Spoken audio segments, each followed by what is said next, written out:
uh, Fridge is more than a ghost story. You can say it's a story that gives us a sense of fright, and the feeling of uncanny is there throughout the story. So, it's a story with a ghostly feeling, and that is more important in any story that wants to create a kind of effect on us. Now, it is a masterpiece by Satyajit Ray, and we expect such story from Satyajit Ray. He is a jewel, a gem, better known for his movies, but he is no less while coming to write these short stories. Now, till now what we have seen, these two characters, Jayanta and another person, Shankar, they are already in Bundi, and already they are talking about a doll, a Swiss doll containing all the details of almost a human. And a situation is there where this fellow Jayanta is almost going to be a psychopath, and Shankar is trying to help his friend out, to keep him calm, to keep him normal, keep him intact. So, here we go. Here will be the reading of the topic. Kindly go through the topic. If you find difficulty, obviously let me know. Tonight I must give him one of the tranquilizer I brought with me. Tranquilizer is a kind of medicines that tranquilize or make the nerve calm. We finished our breakfast by 9 as we had planned and left for the fort. A car had already been arranged. It was almost 9:30 by the time we reached.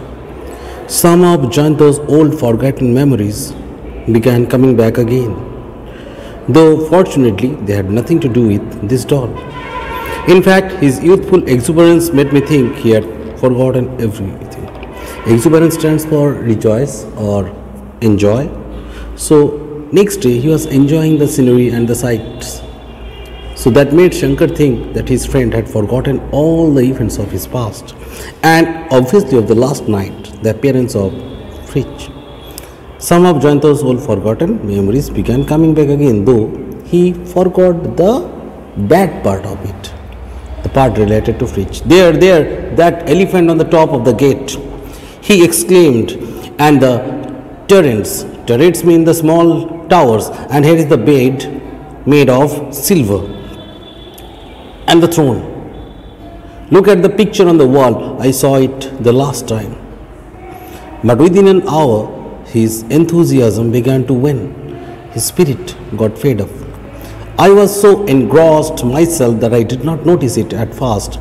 But while walking through a hall and looking at the chandeliers hanging from the ceiling, I suddenly realized Jayanta was no longer walking by my side.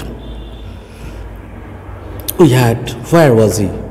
We had a guide with us. Babu has gone out on the terrace. He told me. Babu stands for Jayanta and terrace roof. I came out of the hall and found Jayanta standing absent-mindedly near a wall of the other side of the terrace. He did not seem to notice my presence even when I went and stood beside him. He started when I called him by his name. What on earth is the matter with you? I asked. Why are you standing here looking morose even in a beautiful place like this? I can stand it. That means I can tolerate it. Speech of Shankar. Jayanta simply said, have you finished seeing everything? If so, let's us go back to the circuit house. Had I been alone, I would definitely have spent a little more time at the fort, but one look at the Jayanta made me decide in favor of returning to the circuit house. A road through the hill took us back to town. Jayanta and I were both sitting in the back of the car. I offered him a cigarette, but he refused. I noticed a veiled excitement, that is a hidden excitement, in the movement of his hands. One moment he placed them near the window next on his lap and immediately afterwards began biting his name. Jayanta was quiet by nature. This odd restlessness in him worried me. He was fidgeted. After about 10 minutes, I could not take it anymore. Take it anymore stands for tolerate the restlessness of Jayanta. It might help if you told me about your problem. I said. Jayanta shook his head. It's no use telling you, for you are not going to believe me. Okay, even I don't believe you, I can at least discuss the matter with you, can't I? Fritz came into our room last night. Those little marks on my quilt were his footprints. Quilt means the bed. There was very little I could do at this except catch hold of him by shoulder and shake him. How could I talk sensibly to someone whose mind was obsessed with such an absurd idea? So idiotic idea is in the mind of Jayanta, according to Shankar, and he has no wish to talk to me. He just shook him badly. You did not see anything, did you? I said finally. No, but I could distinctly feel that whatever was working on my chest had 2 feet, not 4. As we got out of the car at the Saki house, I decided that Jayanta must be given a nerve tonic or some such thing.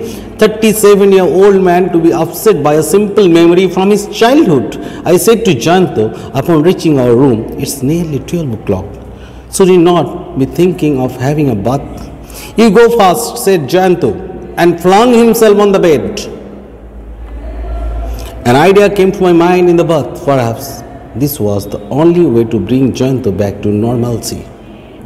A doll had been buried somewhere 30 years ago, and if one knew that exact spot, it might be possible to dig the ground there. No doubt, most of it would have been destroyed, but it was likely that we would find just a few things, especially if they were made of metal such as buckle or belt or brass buttons on a jacket. If Jayanta could actually be shown that was all that was left for his precious doll, he might be able to strange dreams every night, able to get rid himself of the weird notion. Otherwise he would have strange dreams every night and talk of Fritz walking on his chest. If this kind of thing was allowed to continue, he would go mad. Jayanta seemed to like my idea at first, but after a little while he said, who will do the digging? Where will you find a spade? I laughed. Since there is a garden, there is bound to be a gardener, and that would mean there is a spade. If we offered him a little tip, I have no doubt that we would have no objection to digging a bit of the ground near the trunk of a tree at the far end of the lawn. Jayanta did not accept the idea immediately, nor did I say anything further. He went and had his bath after a little bit of persuasion, argument. At lunch, he had nothing except a couple of chapatis with meat curry, although I knew he was quite fond of this food. After lunch, we went and sat in the cane chair on the veranda that overlooked the garden. There appeared to be no one else in the circuit house. There was something eerie about the silence that afternoon, even strange, fearful. All we could hear the noise made by a few monkeys sitting on the gulmohar tree across the cobble path, that means footpath made of stones, pebbles. Around 3 p.m., we saw a man came into garden carrying a watering can. He was an old man. His hair, moustache, and sideburns all were white. Will you ask him, or should I? Asked by Jayanta. Thank you.